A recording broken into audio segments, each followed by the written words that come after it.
अवधूत चिंतन श्री गुरुदेव दत्त सद्गुरु माधवनाथ महाराज की जय। सद्गुरु रामनाथ महाराज की जय। सद्गुरु सत्यनाथ महाराज की जय। सद्गुरु प्रवीणनाथ महाराज की जय। वज्रानंदी आजी महाराज की जय। रेणुका माता की जय। गिरनारी दत्तराज भगवान की जय। गोरक्षनाथ महाराज की जय। सभी सिद्धों की, नवनाथों की जय। आदेश आदेश। आप सभी को नमस्कार। यह जो ऑनलाइन आपके साथ एक मेरी चर्चा हो पाती है, इसमें बीच में कुछ समय के लिए थोड़ा सा एक विलंब हो गया था, परंतु वो तो हम जैसा मैं पढ़ता हूँ, आप भी पढ़ते हैं या हम सुनते हैं संतों की वाणी की, वो तो जो भगवान की इच्छा होती है उस हिसाब से ही होता है। परंतु ये एक जो प्लेटफॉर्म क्रिएट करने के पीछे उद्देश्य रहा है, हमेशा मैं हर वीडियो में बोलता हूँ कि इसका उद्देश्य कोई आख्यान देना या कोई बात समझाना बिल्कुल नहीं होता है। इसका मतलब ये कि मैं ऐसा सोचता हूँ, आप लोग कैसा सोचते हैं, आप बताइए। तो मुझे लगता है आजकल ये बहुत अच्छा एक हमारे पास माध्यम है, व्हाट्सएप के थ्रू, यूट्यूब के थ्रू हम लिंक्स के द्वारा अपना वीडियो या ऑडियो शेयर कर सकते हैं या लेख लिख के भेज सकते हैं। उसमें क्या कुछ गलती आ रही है या ये मैं सोच रहा हूँ ये सच है या नहीं, ये ठीक है या नहीं, ये आप सभी महानुभाव मुझे बताते हैं और सभी की आज्ञा शिरोधार्य है। कुछ प्रश्नों पे भी चर्चा हमारी हुई है। अभी रिसेंट में जो लेटेस्ट एक प्रश्न हमारे सामने आया है वो ऐसा है कि प्रश्न मैं आपको पहले बता देता हूँ। प्रश्न ये है कि हम किसी भी सिद्ध स्थान ऑब्लिक, जो लिखा हुआ था वैसे ही पढ़ रहा हूँ, किसी भी सिद्ध स्थान ऑब्लिक गुरु स्थान ऑब्लिक गुरु ऑब्लिक संत ऑब्लिक साधु से जुड़ते हैं तो भविष्य में ऐसा क्यों होता है कि हम या तो अपने आप को उनसे थोड़ा सा दूर महसूस करते हैं, या तो हमको लगता है अब हम वैसे उतने उनसे नहीं जुड़े हुए रहे, या हमको ऐसा लगता है कि कुछ संदेह होने लगता है इसलिए हम वहां से अलग हो जाते हैं, हमारा संबंध टूट जाता है, या क्या कारण होता है जिससे हमको कुछ बदलाव लगता है। तो इस मामले में मैं अपने विचार कुछ सोच रहा था कि हाँ, प्रश्न तो बड़ा अच्छा है क्योंकि ऐसा हर किसी के साथ होता है। और देखिए, सबसे पहले तो मुझे लगता है ये चीज बहुत स्वाभाविक है। स्वाभाविक इसलिए क्योंकि जनरली हम देखते हैं कि हमसे जो अपने जीवन में जुड़े हुए लोग हैं, जीवन साथी हो, बहन हो, भाई हो, दे ऑलवेज इवॉल्व होना, या वो हमेशा डेवलप होते हैं, वो भी डेवलप होते हैं और आप भी परिस्थितियों के अनुसार डेवलप होते हैं। तो डेवलपमेंट हर किसी का चलता रहता है, भगवान की इच्छा से, प्रकृति का नियम है कि परिवर्तन होंगे।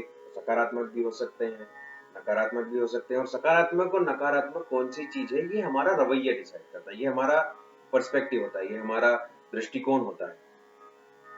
तो उसके कारण हमें ये तो हमेशा होगा कि हम किसी से आज मिले हैं तो 15 दिनों के बाद ही हमको उसमें कोई चेंज दिखे या उसमें कोई नई बात दिखे। इवन हम हमारी साइकोलॉजी देखते हैं, किसी चीज को लेके 10 मिनट में चेंज हो जाती है। तो जो चीज, जो मनस्थिति 10 मिनट में चेंज हो सकती है, उसी व्यक्ति की जिसकी मनस्थिति 10 मिनट में चेंज हो सकती है, उसके व्यवहार में बदलाव 10 दिन में भी आ सकता है, या 10 वर्षों बाद भी उसकी कोई एक ऐसा गुण जो आप सोचते हैं इनमें ये अच्छा नहीं है, वो अच्छा हो सकता है, या बहुत अच्छा है तो बाद में अच्छा नहीं वो रहे, ये भी हो सकता है। लेकिन ये जो संबंध है, तो हम यही बात कर रहे थे कि सामाजिक जैसा हमारा व्यावहारिक संबंध होता है, वैसे ही हमारे सारे संबंध स्पिरिचुअलिज्म में भी होते हैं, क्योंकि ये स्वाभाविक घटना है।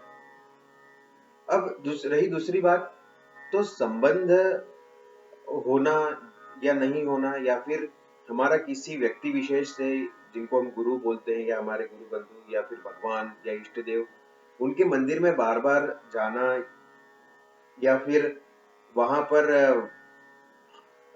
से जुड़े रहना, सिर्फ इससे ही हमारा स्पिरिचुअल जर्नी डिसाइड जनरली नहीं होता। क्योंकि जब हम पे सदगुरु का या गुरु का किसी रूप में अनुग्रह या दीक्षा होती है, तो उसका मतलब ही है, हम आरती के एंड में बोलते हैं भावातीतम त्रिगुण रहितम सद्गुरुम तम नमामि, कि जो भाव से भी अतीत है और त्रिगुण से रहित है, उन सद्गुरु को हम नमस्कार करते हैं। किनके साथ?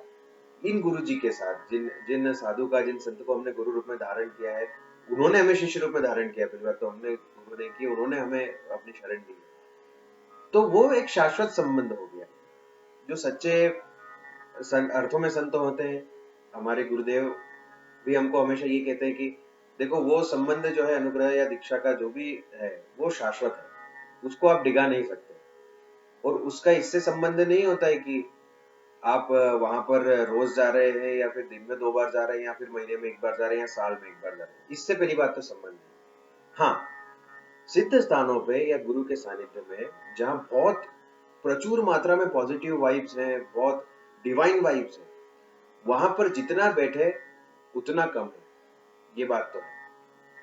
जितना वहां पर बैठा जाए उतना, या फिर उनके सानिध्य में जितनी सेवा की जाए उतना करना कम होता है। उसको जितना से ज्यादा लूट सके तो लूट, वो जो एक है का कबीरदास जी का दोहा कि फिर जब बाद में पछताओगे जब प्राण जाएंगे छूट, ऐसा जो है। तो इसलिए इस ज्ञान के अनुसार तो हमें उससे बहुत कुछ ले लेना चाहिए। लेकिन इस जो संबंधों में बदलाव आता है, ये क्यों आता है, हम आज इस पे स्टडी करेंगे, सिर्फ हम उसको समझेंगे। इसमें मेरा कुछ ऐसा कहने का मतलब नहीं है कि आप कितना किसी स्थान के प्रति या किसी व्यक्ति विशेष के प्रति या किसी तत्व को आप या शक्ति को आप जिस स्थान पर देखते हो उसके प्रति आप कितने समर्पित हैं, वो आप सबका अपना अपना इंडिविजुअल है। लेकिन देखिए, फिजिक्स में जब हम पढ़ते हैं, तो आज हम फिजिक्स की थोड़ी बात करते हैं। फिजिक्स में एक टॉपिक आता है सॉल्यूशंस। सॉल्यूशन मतलब दो चीजों को मिला के जो बनता है, और उसमें उस पूरे टॉपिक में मिक्सचर, कॉलॉइड्स, सॉल्यूशन जैसा पूरा है, वो हम उसमें नहीं जाते। सॉल्यूशन का मतलब तो आप सब जनरली समझते हैं। सॉल्यूशन मतलब दो चीजों का मेल होना और उनका डिसॉल्व हो जाना एक दूसरे में, ये सिंपल सा मतलब है, और उसके अलावा भी डेफिनेशन हो सकती है, पर अभी हम नॉर्मल समझेंगे। तो सॉल्यूशन जनरली 3 टाइप्स का होता है।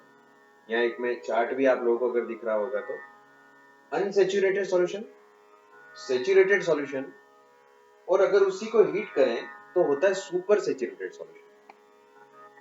जो मेरे भाई बंधु जिन लोगों ने फिजिक्स, केमिस्ट्री, मैथ्स या फिजिक्स केमिस्ट्री बायो लिया होगा वो जानते भी हैं।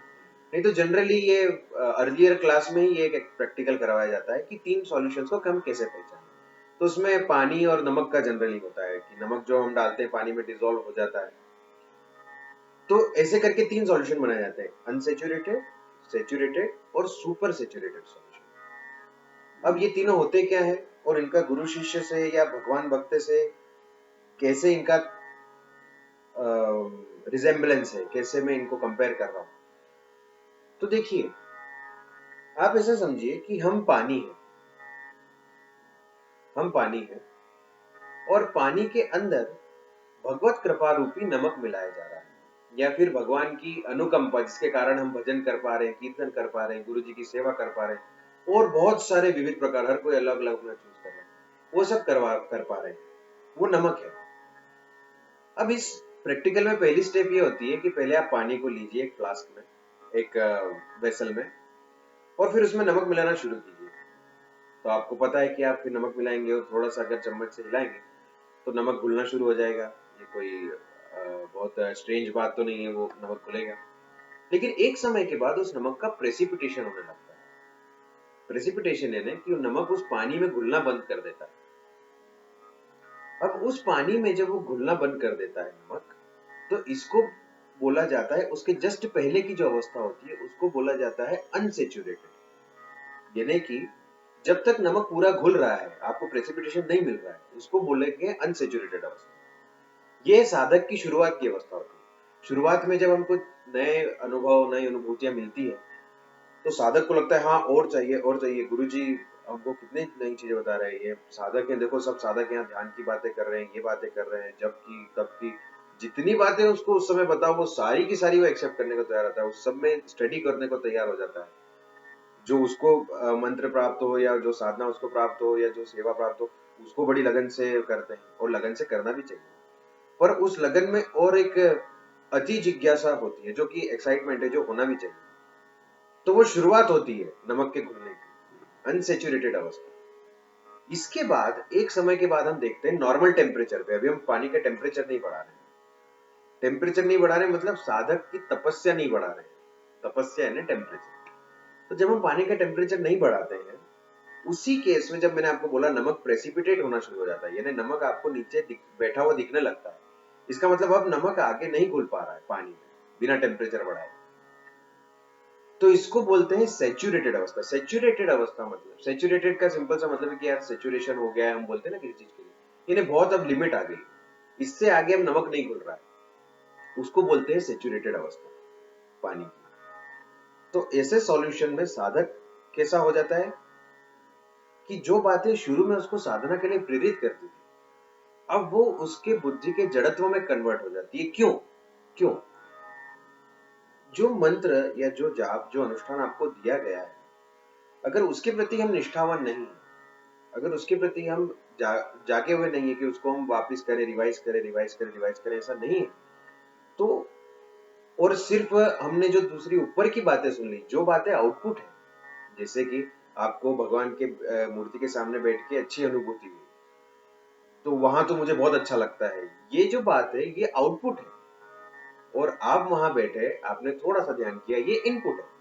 जब हम इनपुट कम कर देते हैं या फिर भ्रमित हो जाते हैं, तो हमको आउटपुट याद रह जाता है कि अरे वहां तो भगवान है, वहां पे सब अच्छा है। तो ये आउटपुट याद रह जाने का अच्छी बात है, करना चाहिए, इससे धारणा हमारी अच्छी होती है। लेकिन सिर्फ अगर आउटपुट आउटपुट आपके पास रहेगा तो वो वैसा ही होगा कि पानी में अब नमक नहीं घुल पा रहा है, तो वो नमक बाहर बैठा रहेगा, और फिर वो जो खारा नमक यानी खारापन है, वो बाहर बैठे रहने के कारण लोगों को लगा अरे यार पहले तो बहुत साधना की बातें करता, अब ये जड़ जड़ हो गई इसकी बुद्धि। क्यों? क्योंकि तपस्या निरंतर नहीं की। हमारे गुरु जी एक बहुत अच्छा कोटेशन अभी मुझे याद है, लिखवाते हैं सदगुरु प्रवीणनाथ जी, कि after every 10 years you have to revise yourself, revise everything, your food, your lifestyle, everything you have to revise। कि हर 10 वर्ष के बाद जीवन में व्यक्ति को रिवाइज करना चाहिए कि मैं क्या कर रहा हूँ, मैं क्यों कर रहा हूँ, मेरी पर्सनालिटी में क्या चेंज आया, अपनी रिपोर्टिंग करना चाहिए 10 वर्ष। तो इस प्रकार से उसको हमेशा अपने आप को तपा के रखना है। अब इसी पानी में सेचुरेटेड अवस्था में आपको नमक अगर और घोलना है, तो आप इस पानी को गर्म करते हैं। ये सॉल्यूशन का तीसरा, ये प्रैक्टिकल का तीसरा और आखिरी स्टेप है। जब आप उस सॉल्यूशन को गर्म करते हैं, तो गर्म करने से क्या होता है कि मॉलिक्यूल्स एक्साइट होते हैं, वो खैर नॉर्मल बात है, इलेक्ट्रॉन्स एक्साइट हुए, थोड़ी एनर्जी बढ़ी, तो और रिएक्शन होती है, जिसको डेल्टा यहाँ में लिखा ना, रिएक्शन में हीट जोड़ने को डेल्टा से रिप्रेजेंट करते हैं। तो थोड़ा डेल्टा बढ़ा सॉल्यूशन का, तो फिर वो नमक भी उसमें आने लगता है, वो नमक जो बाहर जम गया था वो भी उसमें घुलने लगता है जब पानी गर्म किया जाए। ये होती विवेकशील अवस्था। अब गर्मी कैसे आएगी?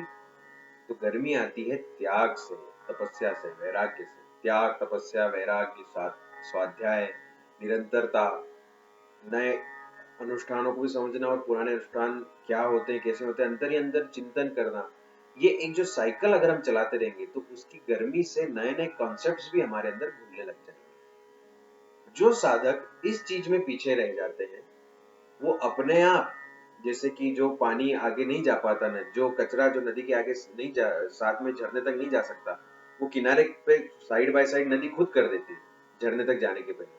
हर किसी को नदी के अंदर जो जो पार्टिकल्स है, हर किसी को झरने तक जाने का सौभाग्य नहीं मिलता, सब किनारे पर रह जाते। तो जो लोग कहते हैं कि ऐसा था, ये बातें तो बहुत मैंने सुनी है, बहुत ज्यादा, कि हम उस स्थान पर जुड़े हुए थे, अभी फिर देखो वहां पर सबका व्यवहार बदल गया, या फिर वहां की कम्युनिटी ऐसा है। तो अब ये वही साधक है जो शुरू में कहते थे कि हम तो वहां तत्व या हम शक्ति के लिए जाते हैं, लेकिन वो बाद में कहने लगते हैं कि अब वहां पे व्यवहार बदल गया। तो किसी का व्यवहार बदलता नहीं है, बेसिकली हम एक अपेक्षा करने लगते हैं, हमारा ऊपर का नमक जो है वो बाहर ही जम जाता है, प्रेसिपिटेट हो जाता है। तो हम अपेक्षा करने लगते हैं कि अब मैं तो यहाँ से जुड़ चुका साधक हूँ, अब मुझे यहाँ पे लोकेशना मिलनी चाहिए। 3 चीजें व्यक्ति को चाहिए जीवन में, लोकेशना, वित्तेषणा और पुत्रेषणा। लोकेशना यानी रिकॉग्निशन, पुत्रेषणा यानी अपने जैसा एक एग्जिस्टेंस क्रिएट करना, और वित्तेषणा यानी रुपया तो किसी को चाहिए ही चाहिए।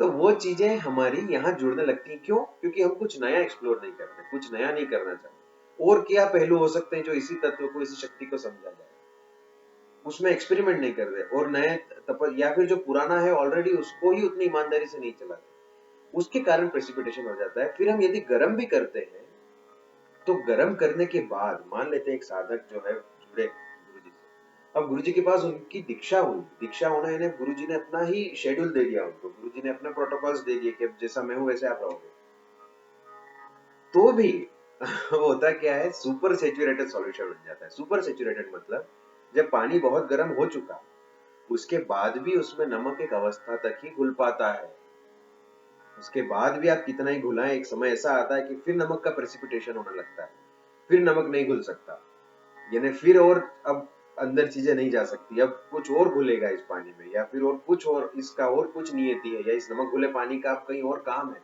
वहां इसको लेना है।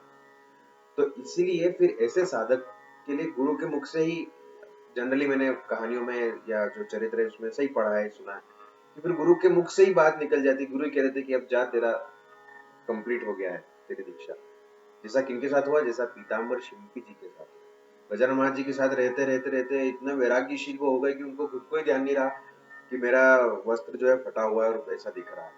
फिर उनके लिए ये व्यावहारिक बात सदगुरु गजानन महाराज सोच रहे कि देखिए उनको बुला के बोला कि क्या ऐसे तुम पहनते हो करके, तो कपड़ा देके फिर भेजना पड़ा, सुपर सेचुरेटेड सॉल्यूशन के में अब नमक नहीं घोल सकते, तो फिर उनको भेज दिया कि अब जाओ तुम, हो गया तुम्हारी दीक्षा पूरी हो गई। तो इसलिए ये जो तीसरी अवस्था है इसमें भी साधक को तैयार रहना पड़ता है कि अब गुरु जी ने जो जो दिया है वो मेरे पास है, अब मुझे उसको एक्सप्लोर करना है, उसका क्या मैं वो मिट्टी मुझे क्ले दिया, मैं उससे घर बनाता हूँ, मंदिर बनाता हूँ, क्या बनाता हूँ वो मेरे ऊपर है।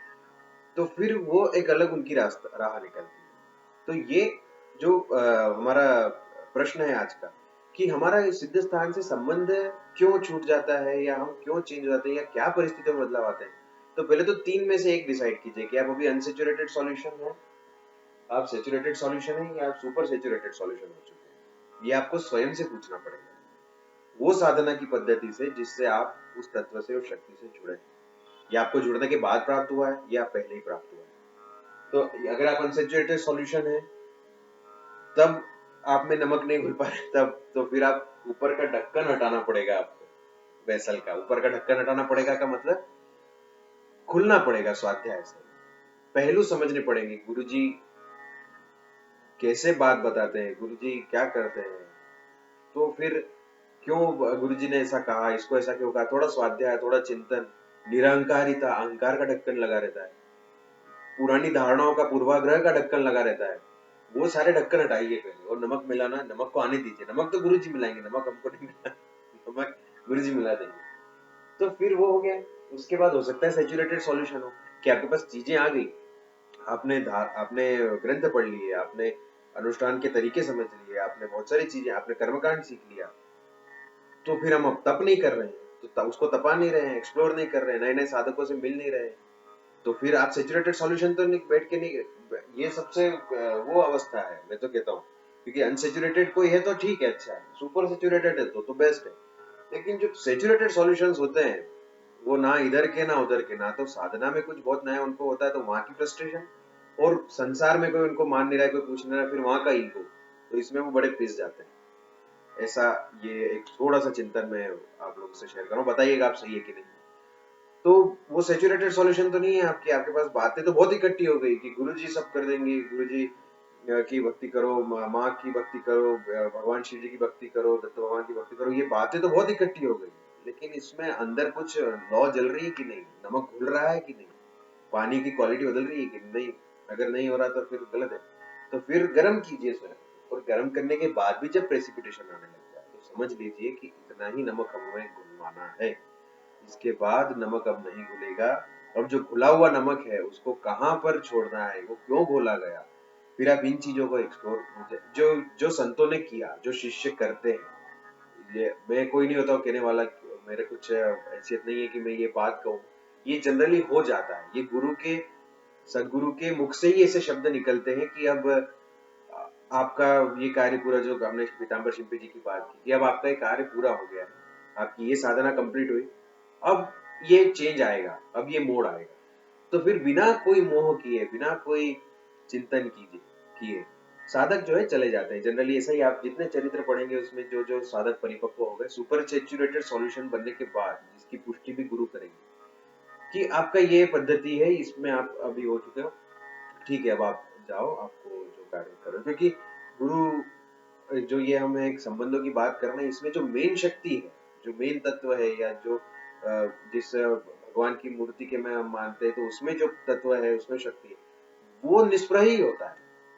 आसपास जो भी मंडल या ट्रस्ट या जो भी जुड़े हुए लोग होते हैं वो निष्प्रह नहीं हो सकते, क्योंकि वो भी हो सकता है सेचुरेटेड सॉल्यूशन ही हो आपकी तरह। तो उनमें मोह हो सकता है, उनमें प्रेम हो सकता है, उनमें प्रेम ममता वाला प्रेम ये हो सकता है, उसमें जलन भी, कलयुग है, हो सकती है, ये सब हो सकता है। लेकिन जो मेन जो स्तंभ है जिसके आसपास आप सब कार्य चल रहा है, जो शक्ति है, जो तत्व है, जो गुरु है, उनमें निष्प्रहता होती है। वो तो पॉइंट की बात करते हैं, तो पॉइंट की बात आपको वो क्या कहना चाह रहे हैं, वो क्या चाह रहे हैं आपसे। ऐसा तो नहीं है कि हम बैठे हुए हैं और इस समय हमारी सेवा कहीं और स्थान पे लिखी हुई है, वो हमसे और कोई काम करवाना चाह रहे हैं। अगर ऐसा है तो फिर उनके कितने ही करीब आप फिजिकली बैठे हैं, शांति भी नहीं मिलेगी और जो सेटिस्फेक्शन चाहिए वो नहीं मिलेगा। तो वो जो वाइब्स है आपको कैच करने के लिए क्या करना पड़ेगा, निरंतर गुरु मंत्र के अनुष्ठान, उसका कोई सब्स्टिट्यूट नहीं है, वो हमको हमेशा करते रहना चाहिए। तो ऐसा ही हमारे गुरु महाराज जी कहते हैं, और ये एक सॉल्यूशन की एक तरीके से मैंने समझाने की कोशिश की है। यदि ये ठीक आपको लगा तो आप बताइए, इसमें नहीं भी ठीक लगा तो भी बताइएगा, और फिर इस पे आगे आपसे और चर्चा होगी। इसी चैनल पे मिलेंगे। धन्यवाद। अवधूत चिंतन श्री गुरुदेव दत्त। सद्गुरु माधवनाथ महाराज की जय। सद्गुरु रामनाथ महाराज की जय। सद्गुरु सत्यनाथ महाराज की जय। सद्गुरु प्रवीणनाथ महाराज की जय। भजनानंदी आजी महाराज की जय। गोरक्षनाथ महाराज की जय। आदेश आदेश।